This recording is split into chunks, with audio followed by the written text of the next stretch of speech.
Hello. Hey guys, how you doing? Happy Monday to you. Pastor Nick is on his way to get ready for another Maximize Monday. Here we are yet again. If you're tuning in, let us know where you're watching from. I know we just had another snowstorm here on the East Coast. It's nice seeing the snow. So let us know if you got some snow also. If you're on the west side in California, let us know how beautiful the weather is there. But yeah, say hello so we can see who's watching with us today. Lord, hello. Oh, hey there. Very upfront, huh? Up close and personal. Right. Faye, what's up? Hey. How y'all doing? You are doing well. It's cold outside. Pastor Nick, you finally have been getting your snow. Yes. Are you still liking it? Actually, yes, I am actually really good with it. Yeah. Hey, Yeah. Keisha. What's up, Ed? How you doing, man? Yeah, I'm actually enjoying the snow. I am done. I am through with snow. I don't ever want to see it again for the rest of this year. Really? Why? It was a lot more fun when I was younger. Now I got to shovel and take all the ice off my car. Yeah, work. And then it's supposed to snow Thursday, Friday, Saturday, and Sunday. What is going on? And then next Tuesday and next Wednesday. Jeez. Just making up because it's been a few years since we've had a good snowstorm. That's what I'm trying to tell people. Like, it's what it is. Y'all, you get used to it. I actually liked the game last night. I tried to tell people they was all the Chiefs. There's no way they're gonna lose. I said, yo, Yeah. the Buccaneers Oh. defense is legit and they are solid. And they had a great game plan. Mm-hmm.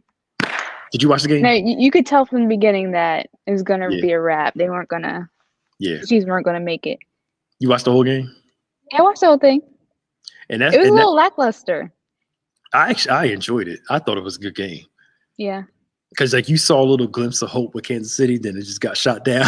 It was just like it's hard to win a game when your quarterback's being chased around the whole entire game. But I think it started going early. Like Matthews, like you could tell. You're breaking up. I ain't hearing. Am I freezing for you? And you're frozen, yeah. Oh. Say it again. I said you could tell, like it started going to the team's head with Matthews. You could see he was starting to get frustrated. Oh yeah, yeah. Because they're not used to that. Yeah. See, this is the Chiefs offense is so good that their defense doesn't have to be that great most games because they just nobody can stop them. They just got to do enough. But the problem is when you got a team that can slow your offense down and make you wonder, and you're basically just And the Chiefs pass most of the game, so if they make you one-dimensional and they take your best thing away, just it happens. They said they took the Chiefs' first read away and it messed them up the whole game. They just could they didn't adjust. They should have went to play game plan. They should have ran the ball more in the first half. The dumb timeouts before halftime. They should let the clock run out. It'd been 14-6 at halftime, and it was just, Yeah.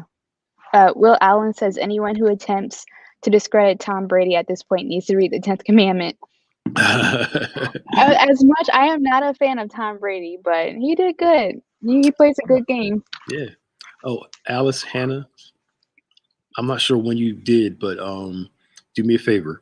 Call the church extension 107 or 317, and we'll connect with you.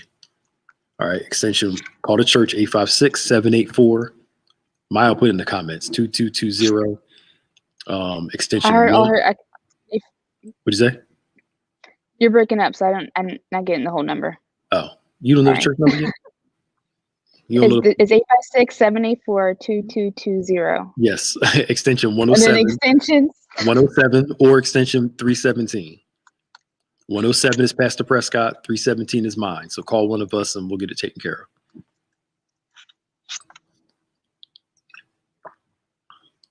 So I have to say though, I felt bad for Andy Reid with everything that went on. You know what his son. Oh yeah, but I feel bad for them girls because this is his second DUI.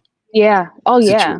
His second one, and you know that was probably it could have been weighing on Andy Reid's heart. Mm-hmm. But Andy Reid, he reminded me of when Eagles Andy Reid when he got just caught up. Yeah. That lost look in his face. Mm-hmm. That's what it looked like. Yeah. And him, he wants to pass all game long. If they would have ran the ball more in the first half and balanced it out some, mm-hmm. it wouldn't have been as bad. But it just they weren't clicking from the door and they looked frustrated and it just didn't. Yeah. From the get-go. From the get-go. It was just like this is not gonna go the way they want it to go. Mm-hmm. That defense is just too good. So anywho, y'all please share if you haven't already. We see folk coming in. Hey Sid. Hey Jalen. Hey Mona. Hey. What's up, Keisha?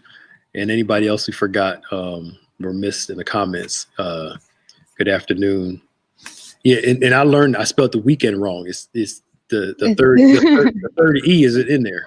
You have to millennialize it. You gotta get rid of that third E. Yeah, because I was sitting there like made a post like I have no idea who the weekend is. People were like, you spelled it wrong. Well, hence I don't know who he is. I don't know how to spell his name.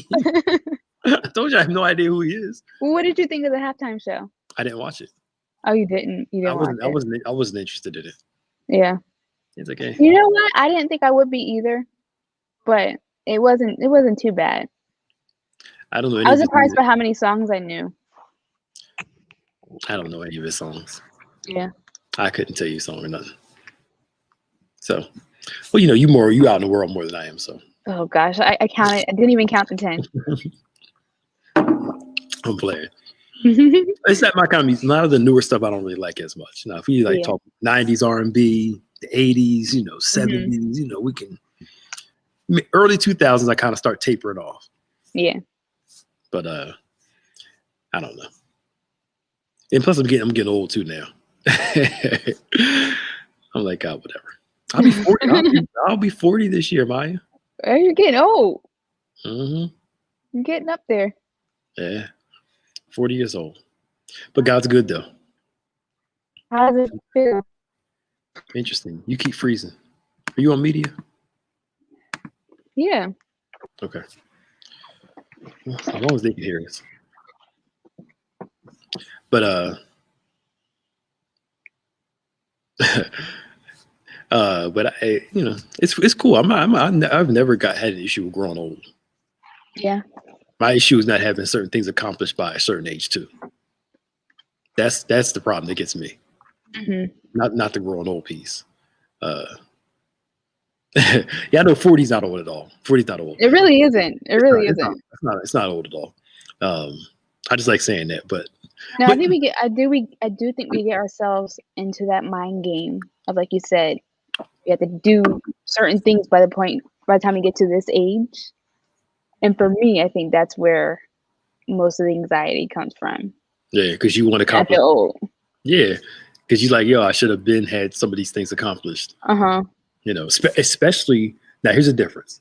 If it's not in your control, it's easier to deal with. At least for me. Mm-hmm. But if it's a failure on my part, then that's a different story. Yeah. Then it's a little harder because I could have done better and I didn't. Mm-hmm. Versus anything else. Yeah. You can't always control everything. But that's a difficulty. Mm-hmm. Looking back and realizing that you could have did or should have did. Yeah. Kind of thing. And it puts in perspective how fast time goes. You're like, what happened? It's almost been 10 years since I graduated college, which is crazy. Yeah. Yeah, we were up on our last year was our 20-year high school reunion. Wow. And we had to cancel it, of course, because of COVID. Mm-hmm. And I was actually thinking about going this year. I didn't go to the 10-year one. But I was like, dang, I've been out of high school for over 20 years. I'm like, geez. What happened? Right. And people be like, don't you remember me from high school? And I'm like,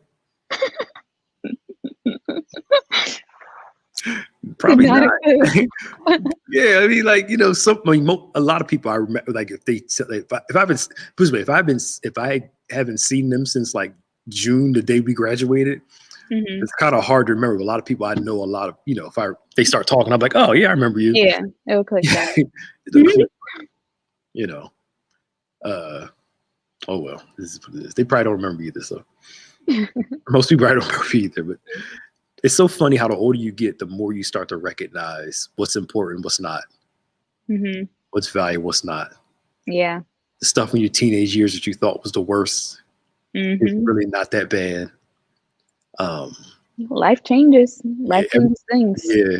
Everybody has that one or two embarrassing moments when you're in high school or or a teenager or middle school, and you look back on it now and you're like, it was embarrassing, but you thought it was the end of the world. And you're like, Yeah. Life is over. right, I It know. wasn't that big of a deal. And yeah, and you're like, We're so right, dramatic in high school. thank you. And then you hit with a real life or death situation. You're older. You're like, that's really not that big of a deal. Uh-huh. And considering some of the folk that we felt embarrassed in front of, we don't even talk to them now. So it's like, Yeah. it's just so interesting how age gives you perspective. Mhm. It really does. Definitely. It's like you really like, I don't care. Y'all really putting your ages in now. But with that in mind, last week we started talking about love. Oh And boy. what? But I'm gonna tie it into what we're talking about. Okay. We're talking about. I think we talked about. I think what we should learn the older we get, is more self-love. Mhm. And self-love is not narcissistic as long as it's humble and balanced. Mhm.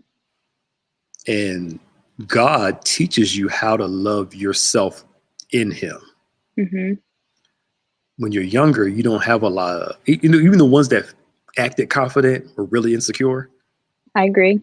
You Yeah. And that's why when you talk to them, you like, how could you be insecure? Like, I remember Janet Jackson did this interview with Jermaine Dupri, when Mhm. she was dating him, and she was talking about how she always felt so unattractive and didn't like her Really. body and didn't like it. And all these women were like, are you serious? We wish we could have what you have. We wish. Da, da, da, da, da.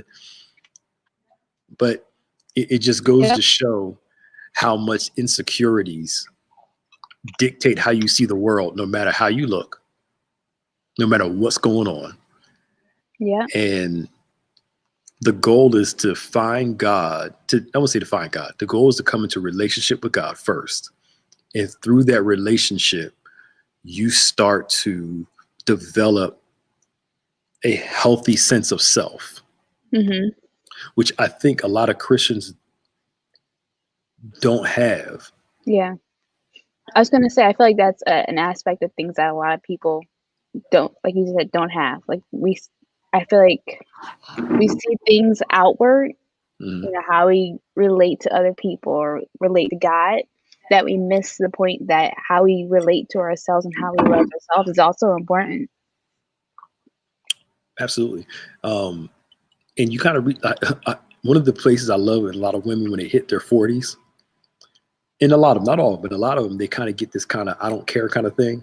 Mhm. And they start kind of being more settled, content with who they are. It's like a calmness that comes about them. And I think that, that usually comes with experience, where after a while you like, am I going to worry about this for the rest of my life? Mhm. Am I going to let this make me miserable for the rest of my life? Or am I going to learn a sense of contentment? Contentment doesn't mean you don't want change or want more. Contentment means what you don't have isn't driving you crazy anymore. Yeah.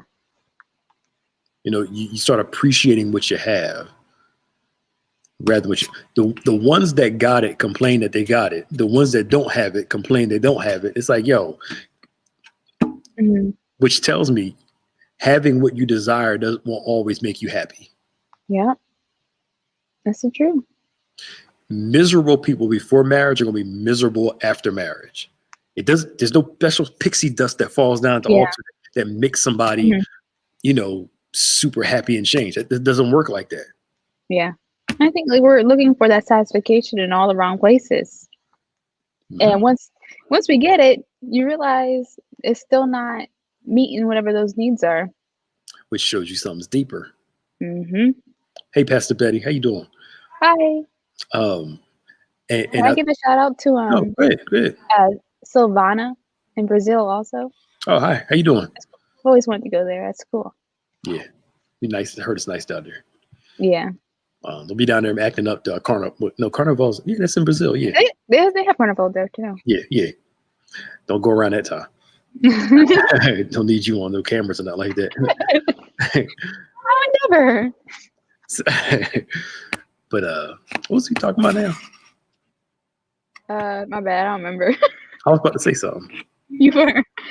Oh, that's what it was. Satisfaction, That's what it was. deeper issues. Yes, we think things and stuff are going to fix us. We think things, resources, people are going to fix all those internal things. When you find out they don't fix them, Yeah. they actually reveal them and can help you heal with the right person. But relationships are revealers. So if you want a close, intimate relationship, you're basically admitting that you want to be exposed more, because we are exposed in relationships, and stuff you thought you were over, stuff you didn't think you struggled with comes out in good relationships. And a lot of people that don't know that mismanage those seasons when old childhood things come up and old other things come up, and they don't know how to manage it, because all they think is, as we always talk about, Hallmark and Disney is going to be great every single day and praise the Lord, and and then your first fight, you're like, oh my God, what is going on? And you're like, calm down. Yeah. But what you don't deal with, the childhood issues that you don't deal with, are eventually going to come back up. They always come up. It's true. And I think it's easy to rush into relationships not considering all those things, and then once you're in them, you're like, okay, you're not prepared for how to handle them. You know what I mean? Yeah. So for people who might have done that and is just trying to balance everything out now, what would you say? Well, I think this is where we have we have to do the work of dealing with those issues and not live in denial. All of us are at a certain age physically, but in different areas of our emotions and our psyche are another age. So we could be 40, 50, 60 physically, but still a 20-year-old or a 16-year-old in certain aspects of our lives where we haven't matured in. When they talk about the anointing destroys the yoke, right? Usually when, it was preached, it turns into a shout fest. But the way that they worked it was they would put these yokes on these animals to control them when they were younger. And as the animal grew under the work, under being fed, the sweat from the animal would begin to disintegrate the yoke, and thus destroying the yoke. As it grew and as it worked, the oil destroyed the yoke, right? So what they would do is they have to keep putting bigger yokes on it because it would keep destroying. Yeah. What I'm trying to say is that maturity destroys yokes. It's talking about maturing. Maturing and growing destroys a lot of those childhood things. And then the enemy's always trying to put a bigger yoke on us to keep us controlled.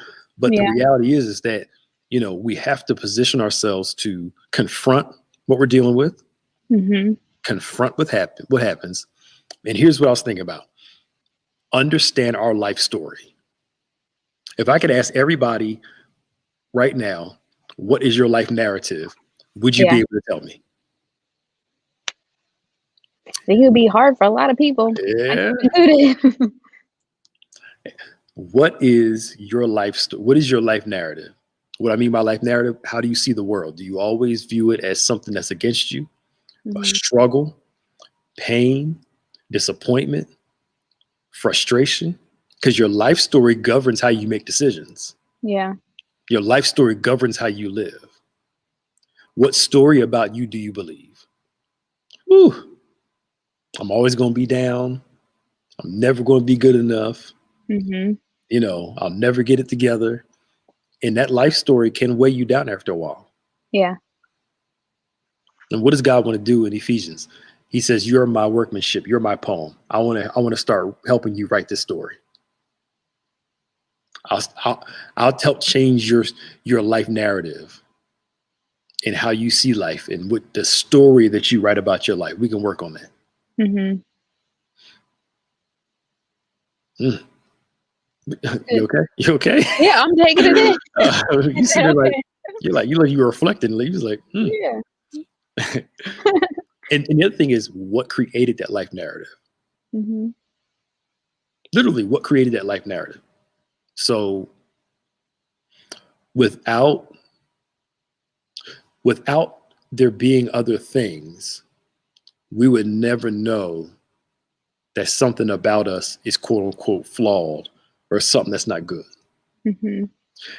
If you grew up with people everybody was your height, Right. would you be You offended? know no difference. Yeah. Somewhere along the line, you saw somebody taller than you, shorter than you, and you made an unhealthy comparison and start feeling bad about yourself because of somebody else. It goes back to the whole thing in the garden with God. Who told you? Who told you were too tall, too small, too big, too black, too white, too this, too that? Something created this life narrative. Yeah. We believed it. We held on to it. And now it's dictating our lives. And when God asked who told you, he was trying to get to the root of how they got to be who they were. Mm-hmm.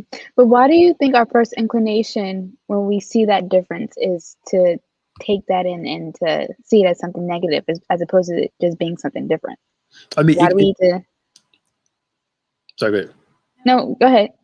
I mean, it could be a variety of things. It could be looking at desired attention that somebody else is getting that I'm not. I think it comes from outcomes and benefits.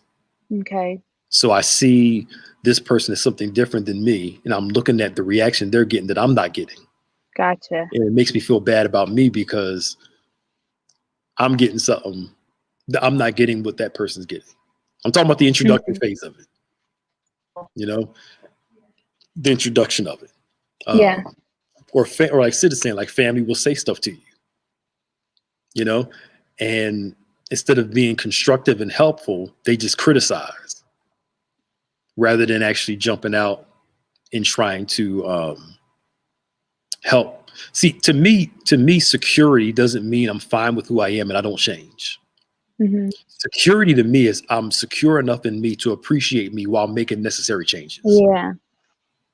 So security doesn't mean, I don't ever go to the gym.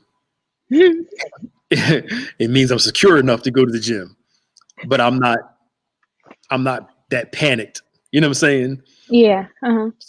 I'm secure enough to work with to work on me, but I'm not letting the worst of me define all of who I am. Gotcha. When Paul says there was given to me a thorn in the flesh, it was just a thorn. It wasn't all of who he was. You're more than your thorns. You're more than your insecurities. You're more than your issues. Right. But again, what created this narrative? Something happened. Somebody said something to you. Somebody did something to you.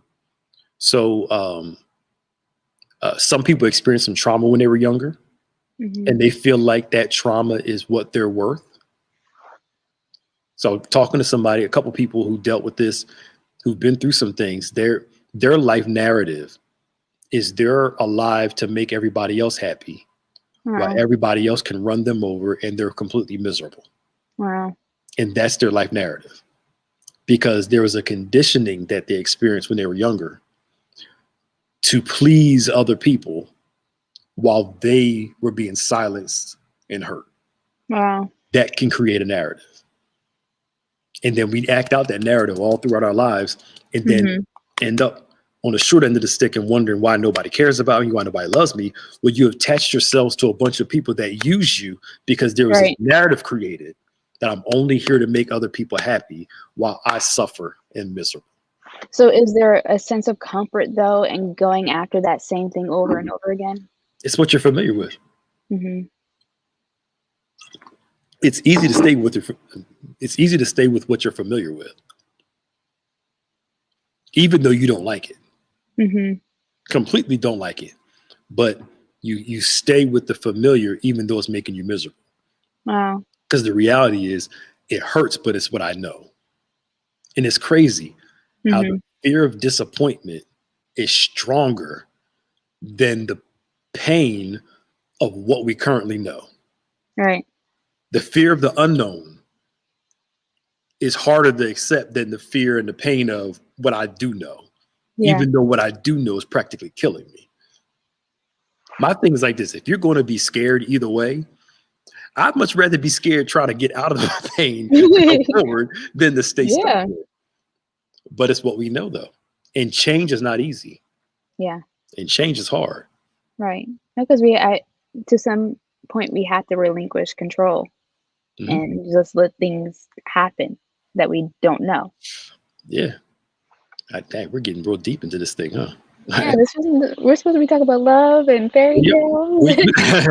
I didn't know this psychology thing was about to come out.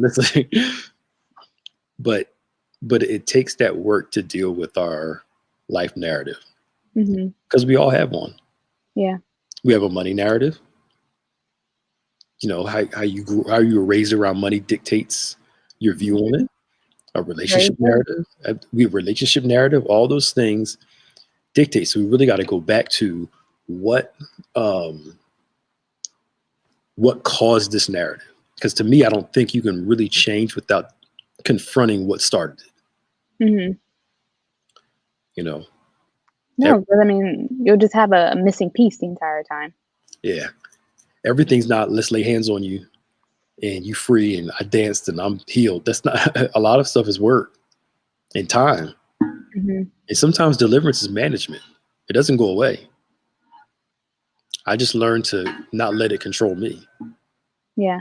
And I get the victory over it daily. You know, I wish God took some stuff away now. But it didn't work out like that. Yeah, but I think, in all, like, it's what makes you who you are. And regardless,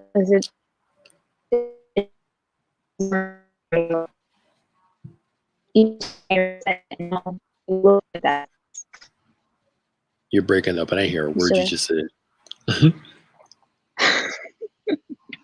I don't know what's going on today. Man, one day this is just gonna work. Sorry, y'all. It could be all this weather too. Maybe. I don't know. What would you say? Would you say again? I was saying, I don't remember it. Even in the management and looking at the things that you need to change, all that is still part of your story. Right. It's making who you are. So I think it's important, you know, how you do it too. Yeah, I mean, you could use it for your benefit or not. When Israel got to the promised land, God said he kept certain enemies in the land so that the nation can learn how to obey him. And the new generation that was coming that didn't know war would not take it for granted.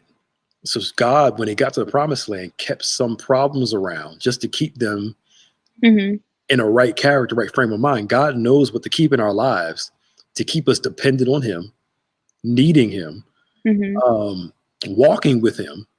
Because if we didn't have any problems, most of us would not serve God. Most people would not serve him like that. Come on now, you know, read the book of Judges, the beginning part of it. You know, that's literally what it says. I'm keeping these people around so that y'all can continue to obey me. For this new generation coming up that doesn't, you know war like that, God knows what to take away and he knows what to keep around. He knows the thorns to keep in our lives.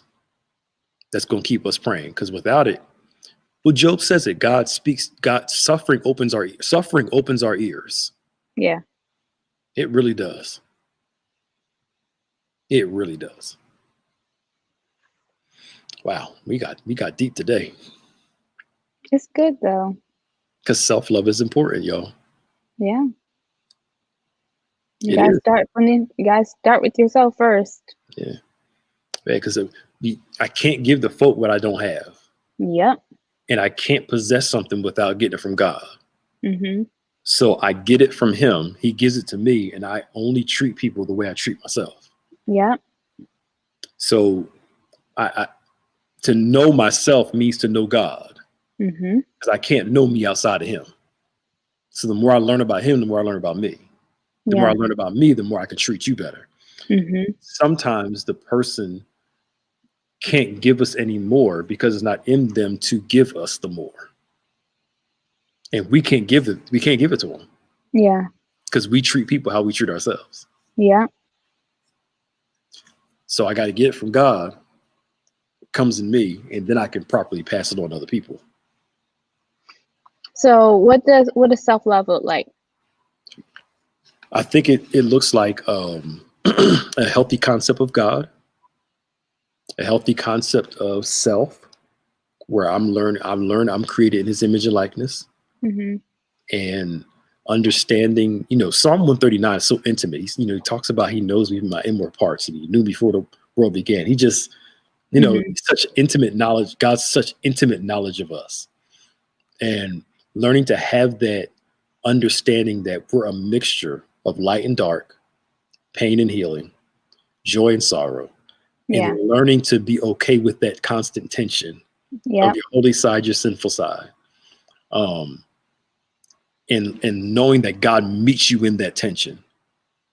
And in those moments, you'll discover that God is with you there while you wrestle with yourself. Here it is. God finds you in your brokenness. Mm-hmm. Brokenness, like when in humbleness, like when David talks about Psalm 51, sacrifice and offering you would not, but you really want a broken and a contrite spirit, that brokenness that God wants. Yeah. Where I understand I'm a flawed vessel, but I'm still carrying God's light in me.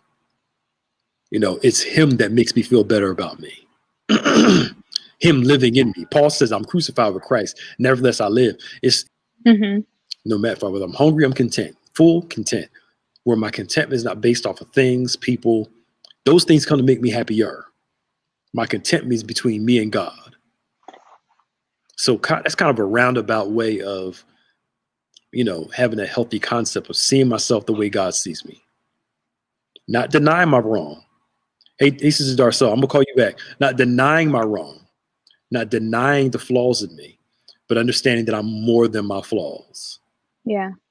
I'm more than something that's going to change. Yeah. Your body's going to change. You're more than that. If everything's based on that, you're going to be in trouble. Mm-hmm. So our lives are more than people too. Yeah. Because people can come, people can go, people pass away, things happen. That's why God tells us not to put our complete hope and trust on earthly things that are going to fade away. Right.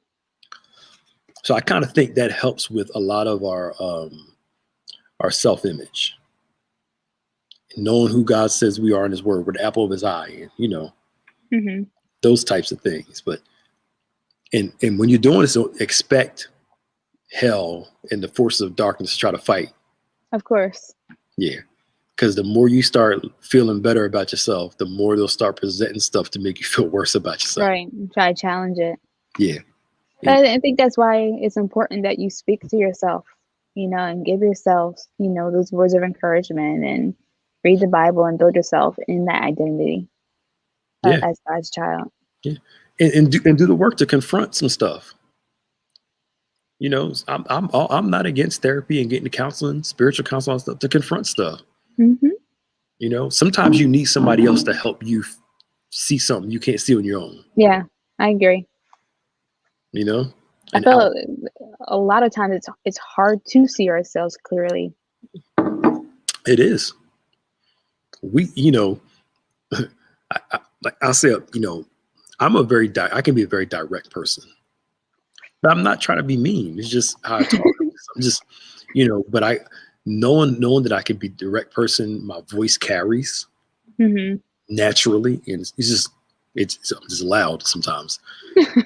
Naturally, when I have certain conversations, I have to be more tone low and strategic with how I say things, because I know I can just kind of just. And my intention is not to be mean or to cut focus. Just I'm just here. I'm a matter of fact person. It's just this or that. But I've had to learn that communication is not about how I want to communicate. It's how best can the person receive what I'm trying to say. Yeah. And when I discover how this person can receive it better, I make the adjustment.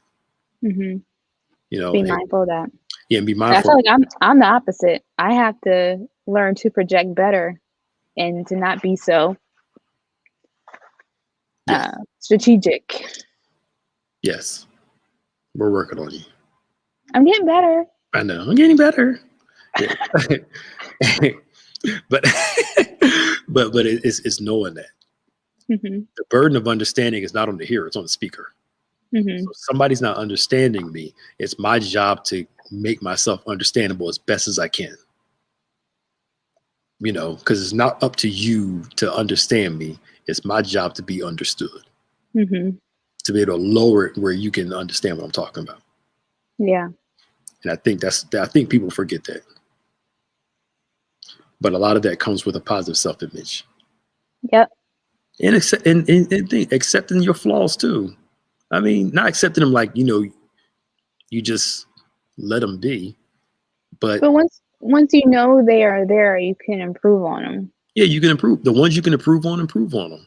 The stuff you can't, like, you know, if you think your feet too big, they don't have no foot surgery. So what are you going to do? They do have foot surgery though. They shrink your feet. Yeah, they can make your toes longer too. Since when? It can happen. Well, if you don't have the money or don't want to go through all the pain all that, or you think it's not worth it. It's not, or you think your head too big. I don't think they have cranial surgery. You know, you never know. Then you just learn to adjust and like your big head. Just, you know, somebody's gonna like it. I'm just like the stuff you can't change. You just, you know, you learn to work with. You can style your hair up right a certain way, and you know, because these people are out of control with plastic surgery now. They just really are. It's out of control. Out of control. You hear all these horror stories. Yeah, it's crazy. You're frozen again. Are you sure it's not your computer? One too. Oh. Okay.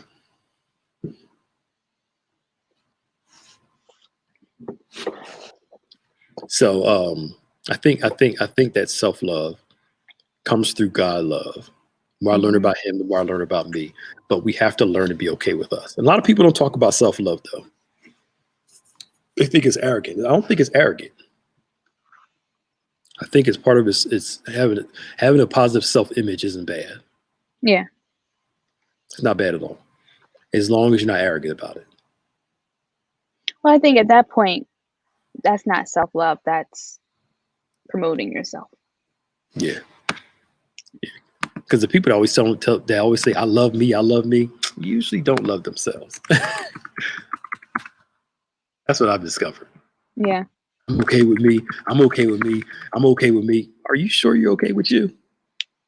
Because you go around telling everybody about it. Yeah. Yeah. And that's the thing. It's like you know, you're really not okay with you. All right, so we got a question from Sid. Do you think that social media and technology has made it harder for young folks to have self-love? Yes, absolutely. They did a study on how it affects our how technology affects our emotional and psychological state. I am nervous about the future. Yeah. With all the AI stuff coming out, it's going to be pretty cool. But they're expecting mental illness issues to rise like crazy. The less personable we are, the more we're going to see a lot of mental health issues. And people are doing stuff just for the gram and the constant comparison and all this stuff like that. They see somebody else doing it and It's like a never-ending satisfaction. You're never satisfied. Yeah. No, they're building themselves on things that are fake and expecting to live a real life, and it don't work that way. Yeah. I mean, there's a reason I think the Bible says build your hopes on things eternal. All right. You saw it right. You saw it right. And That build your hopes on things eternal. You got to hold to God's unchanging hand. You got you. We cannot forget about. I'm not against, building a good life, a happy life on earth, but not at the expense of heaven. hmm You know, and people, they're just getting out of control with this stuff. And I think what they see part of it is a shelf life, Yeah. and the window, and then they only do things within that window. And they want to make as much money as they can. But the problem is they keep forgetting the people that are really making that kind of money doing this stuff is very few and far between. hmm Not as much as you think. Very true. It's like they're starting to have a hard time too, keeping the money. Yeah, oh yeah. It's becoming too oversaturated by It that same look or Mm-hmm. genre, whatever it is that they're doing. Yep. But I think you're right, because they forget Hollywood goes through cycles. hmm So the early 2000s, I remember when Paris Hilton was at her height, celebrity wise, Yeah. and Nicole Richie, Hollywood went through this phase where you had to be like a size 2 and below hmm to be accepted. And you saw all these stars, I mean, losing drastic amounts of weight to get these spots and so. Mm. And then when they start seeing all the bad effects, then it was like, oh, this is unhealthy. We can't do this, And then all of a sudden they stopped with the super bony look. Yeah. But again, and look at what they were doing. It was willing to hurt themselves just to go through this cyclical cycle, only to see the bad effects and then go up to something else. And it's the world. The world is like a roller coaster. hmm It's like a monster that eats you up and spits you out and move on to the next person. It will move on to the next person easily. Yeah. The machine never stops. It just finds the next one. That's why as much as people, get on Kevin Hart, I'm like, look, he got in there and his thing is, look, it's not going to last forever. I'm going to be in every movie. I'm going to be in every TV show. And he said it. He said, I'm going to make the most of this time to build what I need to build. So what'd you say? Get me while you can. So you gotta get me while you can. Yeah. And he said that, I'm gonna make as much money as I can, build this thing up. So by the time they move on to somebody else, he'll have a production studio, a writing team, so he can start producing people when he's no longer wanted in the movie theaters. Mm-hmm. Because he knows there's gonna be a time where they're gonna move on to the next new person. Yeah. Yeah, the Princess Diana. Yeah, the Princess Diana thing in The Crown was like, jeez. That was a good show too. Is that accurate though? Yes. Or was that for show? No, she was bulimic. Wow. But I think in real life, she said it happened. I think they were married, and I think Prince Charles either tapped on her stomach and said made a remark or something, and she said it started happening after that. Wow. But she never felt welcomed in the house, and she would say, "Now, I can't. I'm only saying what she said." Mm-hmm. That the Queen wasn't the easy person to talk to, or she could barely talk to her about their problems and stuff, and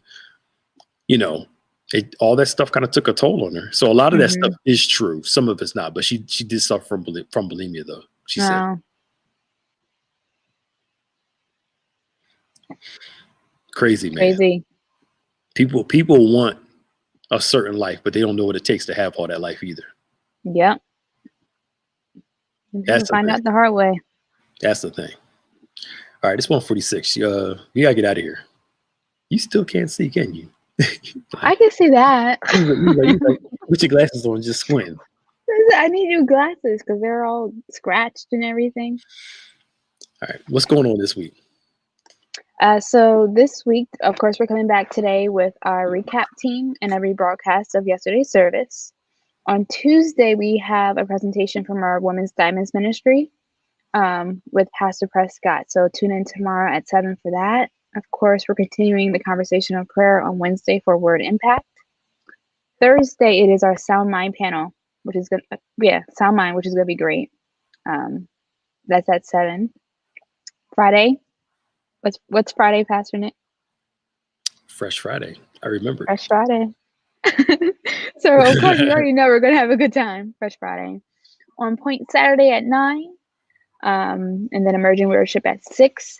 And then we're back for a full day of worship on Sunday, starting at 8 a.m. The encounter service again at 11. And our Engage Live team will be here at 9:45 for some fun times. And, of course, the Q&A discussion, the Bishop and Pastor Nick. So that's the full week, and we'll post the schedule for it on social media too. Yeah, we'll get it there. And y'all get ready for Bible Study Wednesday. We're continuing on prayer. God's just bringing some stuff up.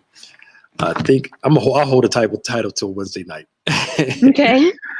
It hit me last night while I was praying. So plus I want to explain it so people won't think it's too crazy, but we'll see what happens.